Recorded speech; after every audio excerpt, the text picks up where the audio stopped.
Hey howdy hey, and welcome to my channel. I have a channel. How bizarre. For those of you that are joining me for the first time, my name is Kerry. I am 44. I live in southwestern Sydney, New South Wales, Australia.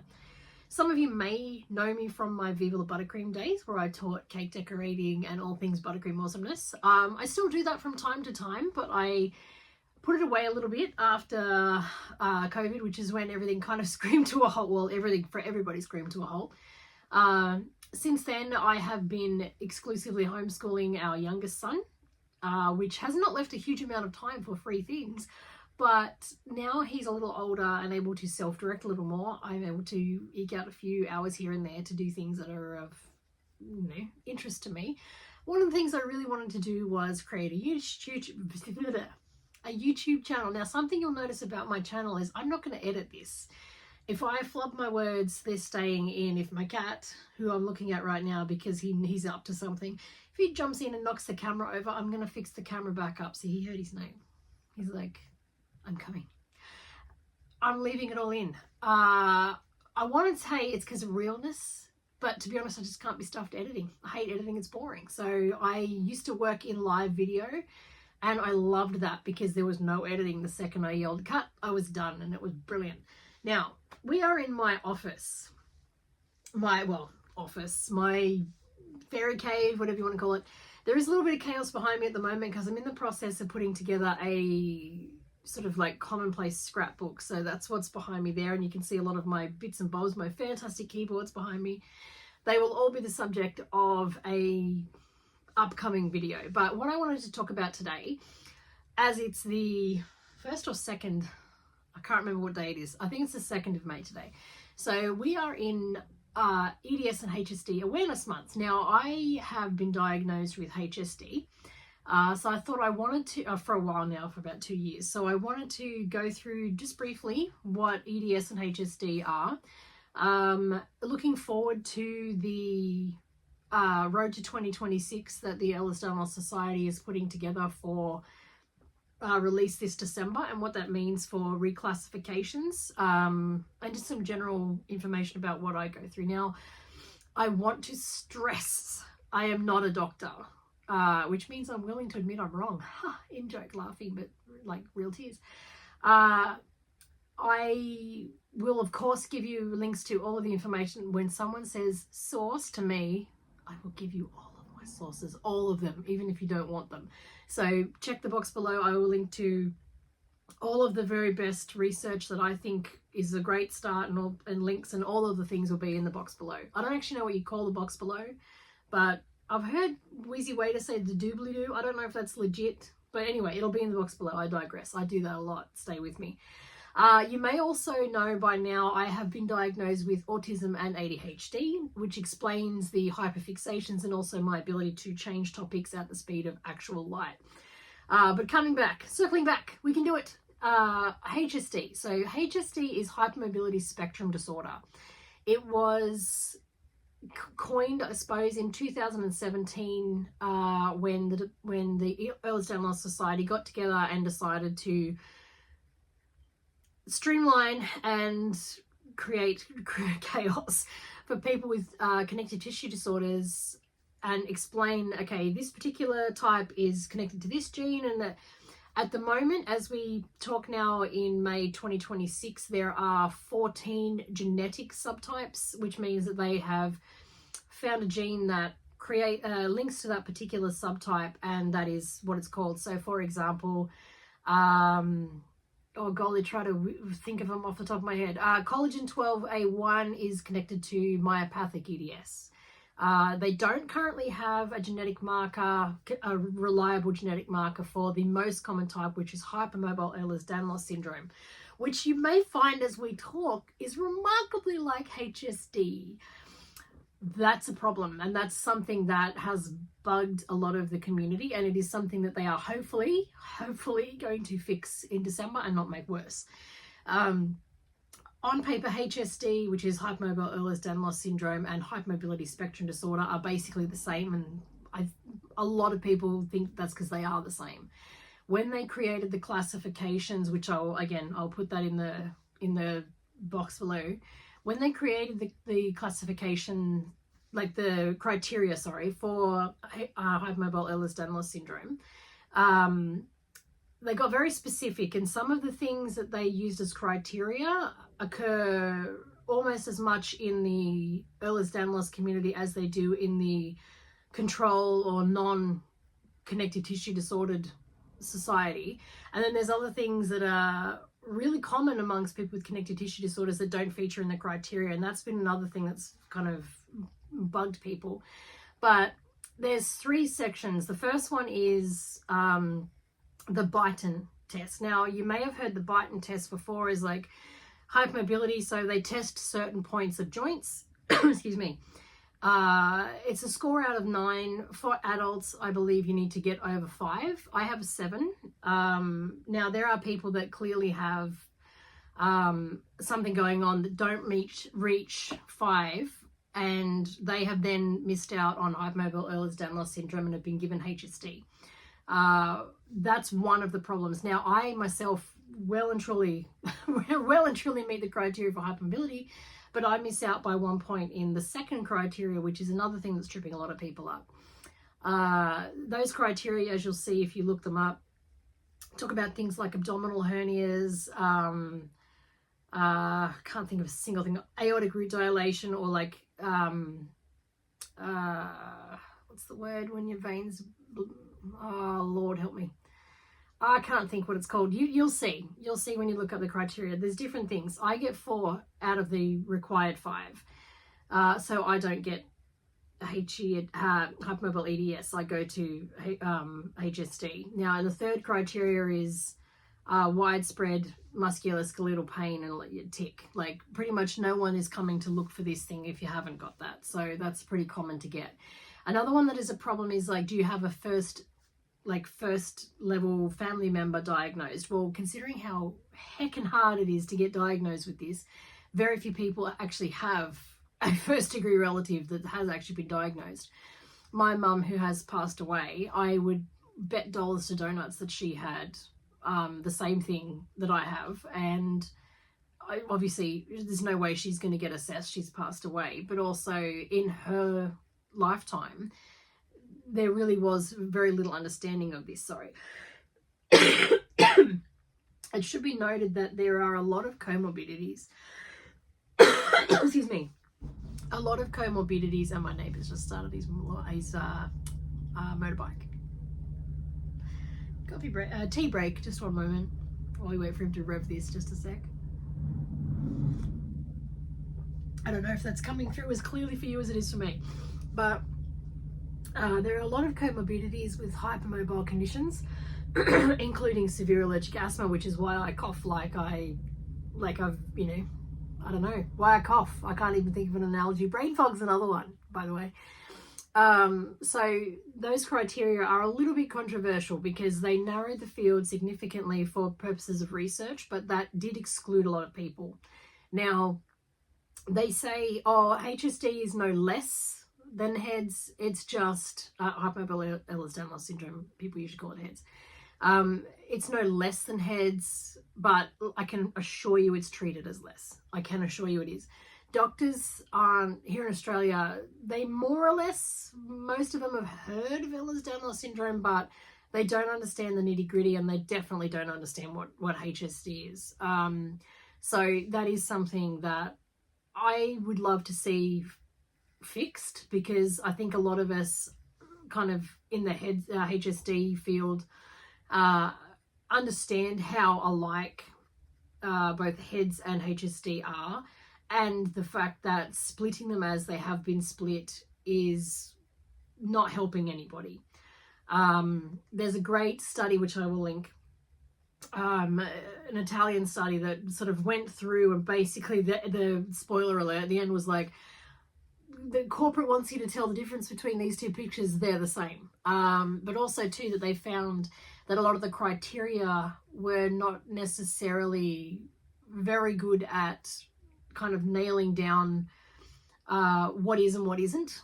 There was a lot of things that they felt should have been added. So some of the comorbid condition, or co-occurring is a newer term, Some of the co-occurring conditions that are frequently seen in hypermobile Ehlers-Danlos syndrome and HSD are things like mast cell activation disorders, dysautonomia, which can include POTS or hyperadrenergic POTS is very common, especially if you have mast cell, fibromyalgia, migraine, asthma.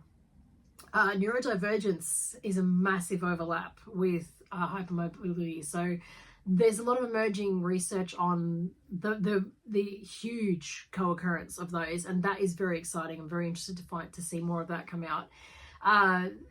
There's a lot going on. So there's a lot of theories that the basis, if you will, for hypermobile Ehlers-Danlos syndrome, HSD, same thing, that it's an immunological issue, and that's why there's no gene found for it yet.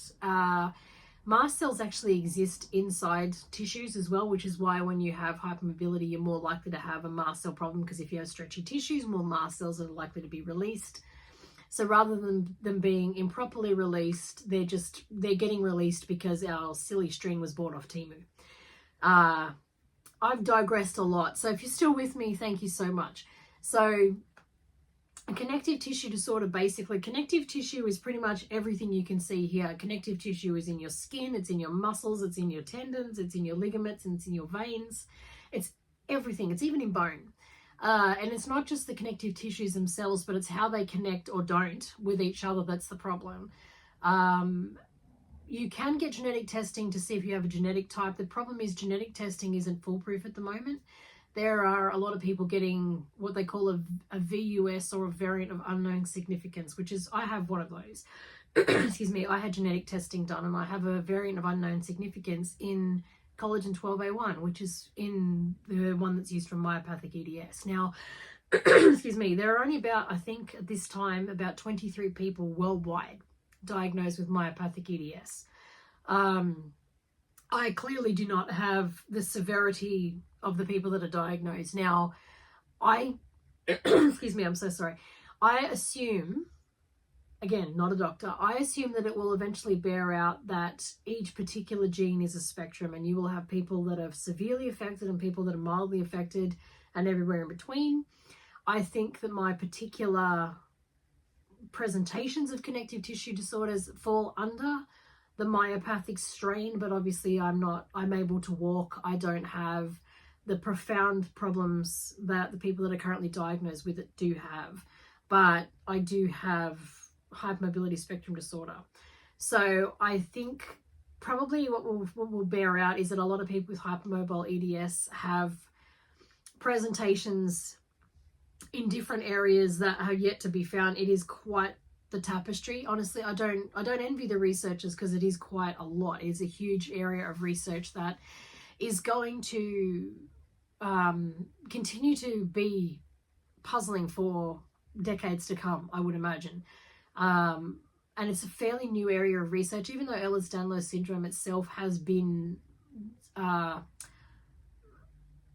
can't think of the word, not diagnosed, but they knew it's been a thing for over 100 years, but the understanding of it is really only a few decades old, and the good understanding of it is only about half a decade old. So it's progress has come very quickly in a short time, but it still feels like we haven't come a long way. But in terms of what I wish people knew about hypermobility disorders is, they're not rare. Yes, a classic EDS, myopathic EDS, all of the genetically determined subtypes are in fact rare. Hypermobility spectrum disorder and hypermobile Ehlers-Danlos syndrome are not rare. The occurrence is expected to be somewhere in the range between 1 in 500 and 1 in 5,000. So they don't meet the threshold for rare, but they are rarely diagnosed. And I think part of that problem is the fact that they do disproportionately affect assigned female at birth persons.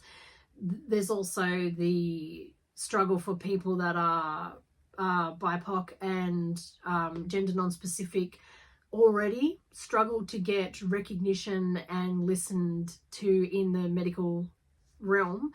They are much less likely to receive a diagnosis or even adequate treatment as it is. So because it already falls into a realm of places that generally get ignored by medicine. Something I didn't know until a few years ago. Did you know the majority, and I mean the majority, of medicines, vaccines, all these things were all tested on men, but not women? Now, if you don't see a problem with that, you may be a doctor. Women and men are different. Did you know? And I'm not splitting hairs on genders and biological sexes. I'm talking just generally speaking, assigned female at birth, assigned male at birth. We are profoundly different critters. For a start, women have a completely different reproductive system to men. Did you know?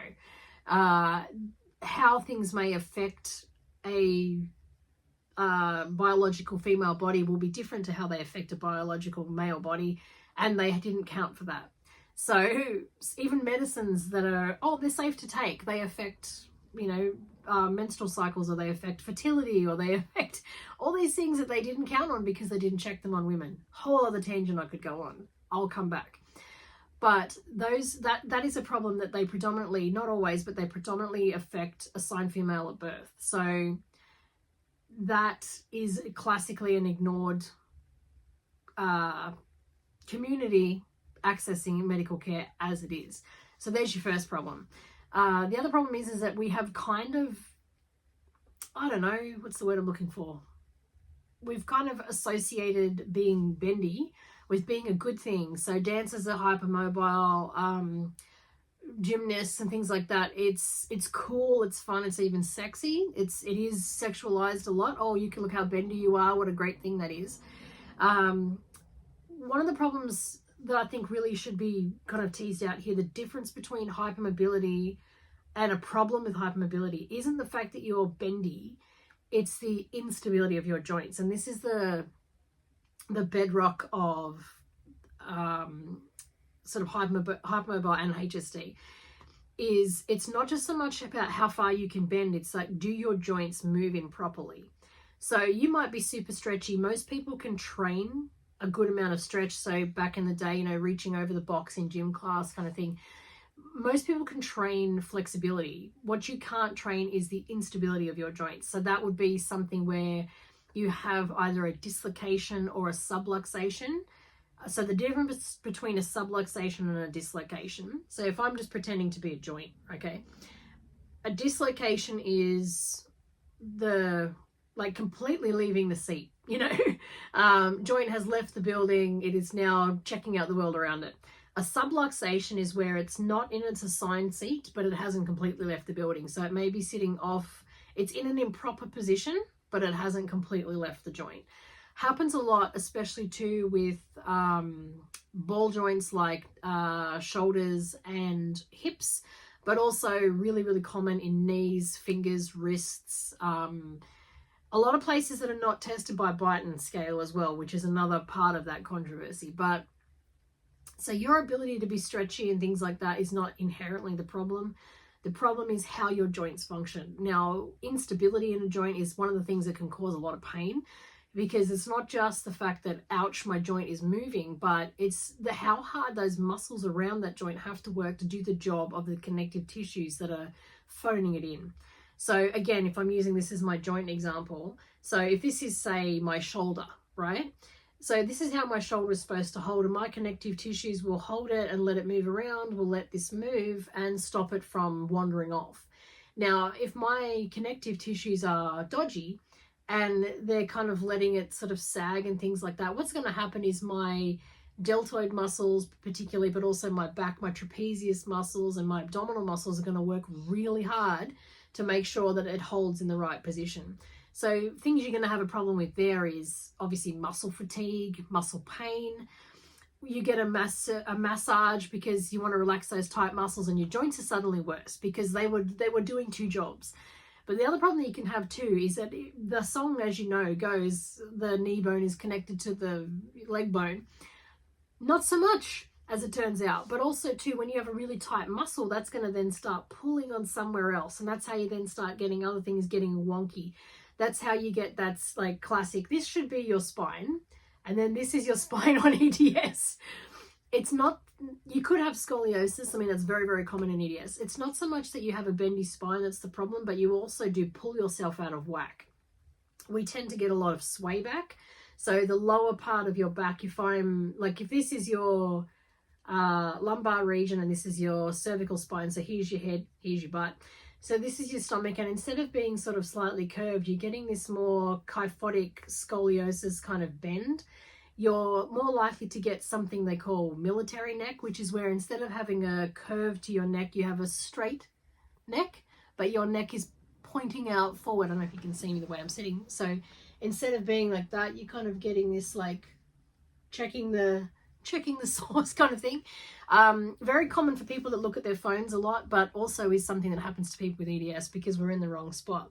But you also get that sort of swayed lower back, which again leads to more problems because then your knees get wonky, then your back and your hips and everything's connected. As soon as there's a problem, it filters through to the rest of your body, and that is what can cause a lot of widespread pain. But also too, the other problem is not just muscles being tight and sore and possibly even weakened, but the fact that you lack strength. So again, if you don't like seeing weird things, look away. If you really like seeing weird things, stop being a weirdo. So this is a regular finger, right? Now, a lot of people can sort of bend their finger like that. When you can bend your finger, hang on, let me just get a hold of it. Don't do this at home, kids. When you can bend your finger a foolish amount, yay, that's cool at parties. But the other problem is that that's very hard to use. When you're trying to push on something and you don't have any give, like you don't have any pushback. So when I'm trying to push with my finger, I've got like complete hypermobility of my fingertip. I've also got, if you can see it there, I want to say pip joint, I can't remember, is also too flexible. So every point of my finger, my hands are terrible, every point of my finger bends too far the wrong way. So when I try to put force on something, not only am I getting a completely ineffectual force, but I'm putting stress on every single one of those joints. I have routinely subluxated and dislocated joints in my fingers. I quite profoundly dislocated this finger tip here. I want to say this is the tip joint. So I think it's like dip and pip. I can't remember. I dislocated this one pulling washing out of the dryer. Just pulling with that like string, like literally the joint jumped the tracks while I was pulling things out. Very common. It's also not uncommon for our folk to have something slide out of socket and you don't realize until you go to move and it suddenly jumps back in its seat. Now, not every dislocation or subluxation is painful, and that's something that people have trouble wrapping their head around. You think, oh, it can't be because it didn't hurt. It's like, yeah, when we think of dislocations, especially if you've watched a lot of medical shows, you're probably thinking of a fairly catastrophic dislocation. So, you know, kid playing sport, gets tackled, next minute their shoulder's like in a completely wrong position and then they've got to get it relocated and there's screaming and that does happen, and it does happen to us. Things dislocate and it's very, very painful. But what can also happen, especially with subluxations, is we may not even feel it happen. We may very well feel it go back in, but we may not feel it happen because our connective tissues are so relaxed that there's no clunk as it comes out. It's just quite literally riding the tide out, and then we don't realize, and it may even just ride the tide back in, but we're like, why is that joint so sore? I've done nothing.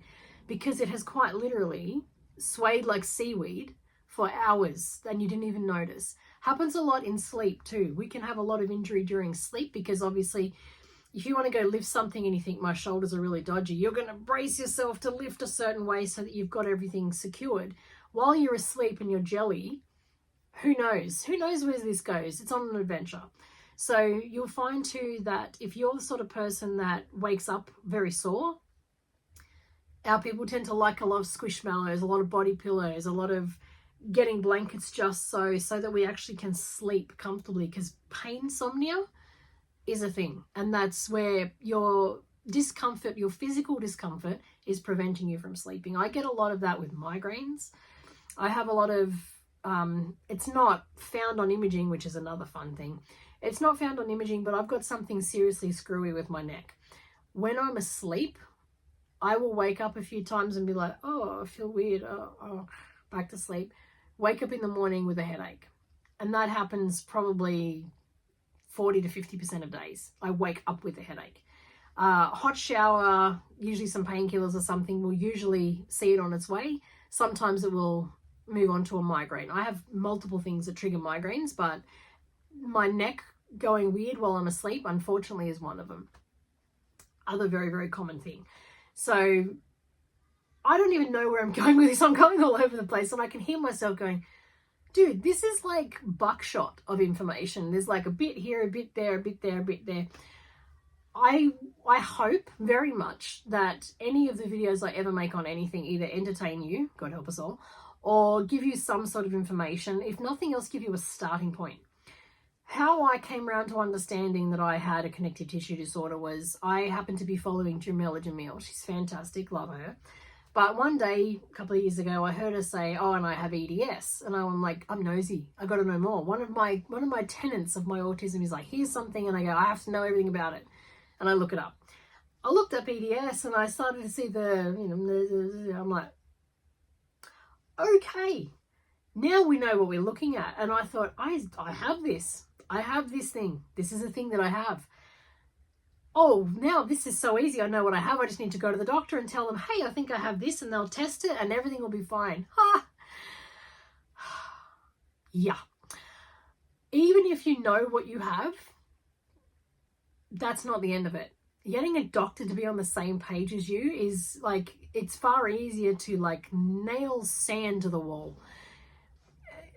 Also, too, doctors don't like it when you know something. If you come to them and say, I think I have this, they go, oh, okay, you're one of those. Hypochondriac, wants attention, etc., etc. I had a cardiologist ask me if my husband paid me enough attention. He's not a cardiologist, so I don't know how that's relevant. But yes, he does. He pays me a lot of attention. And one of the things he says when he pays me attention is, why is your heart rate 145 while you're sitting down? That's why I'm here. So if you think, oh, cool, now I've heard of this and I'm going to go on this journey and I'm going to figure everything out, I'm so very sorry, but life is about to hit the skids. It is so very hard to get doctors to understand this condition in the first place, let alone take us seriously, let alone do the tests, let alone listen to us even if the tests come back normal. My first dislocation was my right knee when I was 11. It hurt a lot. My kneecap was completely on the side of my leg. My teacher saw it, my classmates saw it. When they managed to help me up, my kneecap went back. Okay? My mum came and picked me up from school. Mum, believe me, mum was fantastic. But of course, like every parent, mum took the doctor's word for it. Took me to the doctor. Everything seems to be fine. It's just bruised. Did an x-ray. Everything is where it's supposed to be. Everything's fine. Next dislocation was my left knee when I was 14, playing hockey. What's the last time I ever played sport was when I was an early teenager. Let me give you the tip. Mad props to people that do like physical things with this nonsense, because damn, I don't even like stairs. But I guess same problem. It had gone back in by the time they imaged it. Everything's fine. You've just got a really low tolerance for pain. It's just twisted. You hurt it. It's bruised. I can't run. Every time I run, I fall over. Well, you're really, really clumsy. No, it turns out that my ankles were subluxating and dislocating while I ran. But they clicked back in again, so there's no proof of the problem, therefore you're fine. This is a thing you're going to find. Imaging is often very unlikely to find a dislocation unless you currently have it. A lot of the inflammation around dislocations and subluxations doesn't show up on imaging. And if it does, it's like, well, you have chronic pain in that area. It's not unusual. There's a reason why we're wrong. There's always a reason. Did you know pain is not normal? This is something that I really want you to take on board. If nothing else, of all the things I say, take this to your doctor, and whenever they give you something and say, oh, the tests are normal, the imaging is normal, we can't find an answer, pain is not normal. There is no normal level of pain. You should not be in pain. Moving should not hurt. Sleeping should not hurt. you should have a reasonable range of motion without pain, regardless of your age. You are not too young to be in pain. You are not too old to have unusual pain. You should be able to get through life with no pain. Kicking your toe should hurt. Getting a paper cut should hurt. Falling off the chair should hurt a little bit. You should not have a regular operating level of pain. If you do, something is up, okay? If your doctor is saying to you, we've done all the tests, we've done all the imaging, we just can't figure it out, and you know something is wrong, because you know your body better than any doctor or any imaging, you know something is wrong. The chances that I'm talking to a hypochondriac right now are very slim, because if you have found me, if you found this video, you're already going, I know something is wrong. Why won't anyone take me seriously? I'm very sorry to say this is going to happen a lot. Hang in there.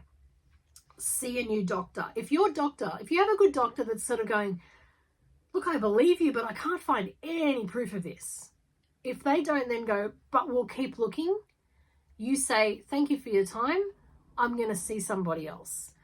If you know something is wrong, if you are suffering in some way, if you're getting pain, if you're getting discomfort, if you're having, problems that you can't seem to find an answer for, or they just keep piling up, and your doctor, your care person is not caring for you, you have every reason and very right to go to someone else. Now, I know that that's more complicated than just go somewhere else, and there's an enormous amount of privilege being in Australia where we have universal healthcare. Also, as someone who's white, I have a lot of privilege that I'm going to be listened to far more than someone of color, and I acknowledge that.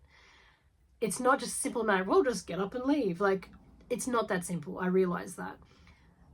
My message is, don't feel like you can't. Even if it is an obstacle, don't feel like you have no choice but to just accept that. If you are in pain, if you are being dismissed, if there are more and more problems piling up, you have every reason and right to be taken seriously. So please, if you can, see somebody else. Get on the online spaces. There's a lot of chat groups on Facebook and things like that where people kind of recommend doctors or say, oh, for goodness sake, please don't see that doctor. Or they're like situationally specific where you can actually meet up with other people with this condition, or even just chat about things. Not a day goes by where I'm not in the groups that I'm in where someone doesn't say, hey, this weird thing happened. Is this an EDS thing? And then everyone piles on with, I don't know if it's an EDS thing, but it sure is a me thing. That in itself can just make you go, I'm not crazy. You could very well be crazy, but you could also be crazy with a connective tissue disorder. Because did you know that depression and anxiety have a major overlap, and not just because we're dismissed so frequently by medical professionals? I digress.